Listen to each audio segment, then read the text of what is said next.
করছো তুমি? এটা মাথা খারাপ হয়ে গেছে?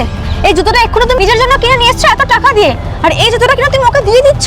কেন দিচ্ছ? আরে শ্রেয়া, বোঝার চেষ্টা করো। আমি তো চাইলে এরকম জুতো আরো 10টা কিনতে পারবো। তুমি ওকে দেখলে ওর পায়ে পড়ার মতন কিচ্ছু নেই, তার জন্য ওকে জুতোটা দিয়ে দিচ্ছি। এটা আমি ওকে দিয়ে দিই, আমি আবার একটা কিনে নেবো। তুমি কি সব কথা বলছো? তুমি কি ভুলে যাচ্ছ এই জুতোটার দাম কত নিয়েছিল? 50,000 টাকা নিয়েছিল। আর সব থেকে বড় কথা হচ্ছে এটা তোমার পছন্দের জুতো, তাহলে ওকে কেন দিচ্ছ? দিতে হবে না, আমি রেখে দিচ্ছি।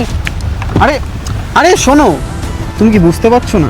দেখো, এই জুতোটা তো আমি চাইলে আবার কিনতে পারবো, কিন্তু ও কিনতে পারবে না। তুমি দেখলে না ও আমার পুরনো ছেঁড়া জুতোটা পরছিল, এতে আমার খারাপ লাগবে না বলো? আরে ভগবান তো আমাদের দিয়েছে, ওদের তো দেয়নি, তাই আমাদেরও কর্তব্য গরিব মানুষদের পাশে দাঁড়ানো। এতে ভগবানও খুশি হবেন। তুমি ঠিকই বলেছো, সত্যি তো, আমি এটা ভেবেই দেখিনি। আমরা চাইলে আবার কিনতে পারবো, কিন্তু ওকে কিনতে পারবে? পারবে না। তার থেকে ভালো আমরা এটা ওকেই দিয়ে দিই, ওরই ভালো হবে, তাই না?